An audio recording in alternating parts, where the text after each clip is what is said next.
All right, welcome to The Explainer. Today, we are diving into, well, one of the most audacious, most mind-boggling business proposals I think you'll ever come across. And it all kicks off with a number that you just can't ignore.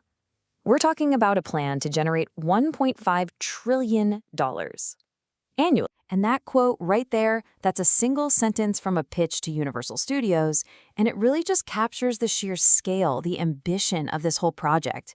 It's called Love Transcends. So, what exactly were they offering? Okay, so let's start with the pitch itself. This was an unbelievable offer made to a global giant, Universal Studios. And it wasn't just about making a movie. No, this was about reshaping entertainment and the entire economy. So here's the deal they put on the table. It wasn't for cash. It was for a strategic merger. Universal would get huge stakes in three things. First, a 49% stake in a revolutionary social media platform called LT Social. Then, a 25% stake in Love Transcends LLC, which is this whole portfolio of social ventures. And finally, another 25% stake in a brand new crypto blockchain protocol. The big idea here was to merge Universal's massive global reach with this completely new ecosystem. Okay, now this is where things get really wild. The financial claim here is just staggering. The proposal says its new social platform, LT Social, wouldn't just, compete with the behemoth like Meta. No, it would earn, and this is a direct quote, many times more income than Meta within its first year. I mean, that's not just bold, it's a completely different stratosphere of forecasting. So a pitch this big, this monumental, it just makes you ask one thing, right?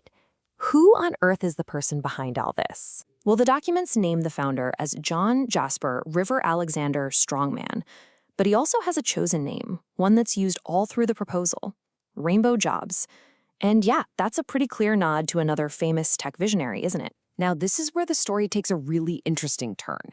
The proposal doesn't just mention the founder's personal history, it puts it front and center. It talks about his journey through what it calls profound adversity, a crucible, which includes things like addiction and even incredibly serious allegations of human trafficking. But here's the thing. Instead of treating this as a liability, the pitch frames it as the venture's greatest asset, the source of its, quote, unparalleled authenticity. So this personal crucible, as he calls it, forged this whole guiding philosophy. And at its core is love. Not just any love, but love as this foundational force of reality. It's inspired by agape, that concept of a universal, unconditional love for all humanity. And it's also about using hardship as a catalyst, transforming it into what's called a fierce love, a protective force for changing society. The proposal presents this not just as a feeling, but as a literal blueprint for economic and social reform. Which, of course, leads to the big question. How is all this supposed to generate trillions of dollars? Okay, so how do you get from a philosophy of love to a trillion-dollar business? Well, the proposal breaks it down into two main parts, this miracle economic engine, and they're designed to work together to make it all happen. All right, first up, there's a nonprofit. It's called the Love Transcends Sponsorship and Advertising Nonprofit.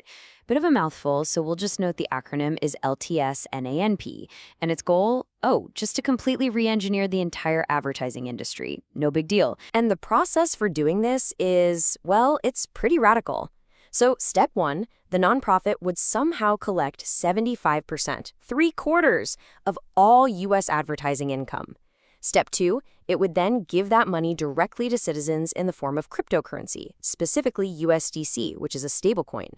And the whole point, the end game, is to create what the documents called economic democracy, totally bypassing banks and building trust through the blockchain. Okay, so that's the money engine. But where does it all happen? That's the second piece of the puzzle, the platform itself, LT Social. It's also called the Miracle Network, and it's not just another social media site. It's designed specifically to fight the toxicity you see online and really build those meaningful connections that are at the heart of this whole philosophy. And what's really cool here is how it plans to structure relationships. It's a total departure from what we're used to. Instead of just having friends or followers in one big bucket, it's got 3 tiers. You've got fanships, which are kind of like following someone on X, casual, public. Then you've got friendships for your actual friends, online and off, and that requires more real engagement. And finally, the inner circle. This is for your closest friends, your chosen family, a totally private space with no pressure to constantly be active. The idea is to bring the nuance of real-life relationships into the digital world. It's actually a pretty interesting concept. Okay, so the vision is huge, right? But the documents aren't all sunshine and rainbows. They also give us a peek into some of the very real-world challenges and, let's say, contradictions that the project is up against. So if you're a potential investor, like Universal, one of the first questions you're going to ask is pretty obvious, right? What about lawsuits? Are there any legal issues I should know about? And this is where the documents make a very, very careful distinction. They say there are no lawsuits against the company, Love Transcends LLC, but they are very upfront about the founders' personal legal battles, including those really serious allegations of human trafficking and exploitation. And that contrast, this giant vision on one hand and these serious personal struggles on the other, it gets even sharper when you look at the money. Remember, this proposal is asking Universal for a huge initial investment. We're talking $50 to $250 million. And yet, in the very same pitch, the documents admit that the project's funding so far is coming from a GoFundMe campaign. So you have this $100 million ask next to a crowdfunding reality. And that, as you can imagine, just opens up a flood of other questions. Because the proposal is missing all the standard stuff you'd expect to see with an ask this big. An investor would be looking for projected operating expenses. What's the current burn rate? Where are the audited financial statements? What's the capital structure look like? None of that is in there. So this all brings us to the core question, the central tension of the whole Love Transcends proposal. Is it a blueprint or is it a dream? Is it a visionary plan or is it just a bit too grandiose? To the man who created it, there's no question.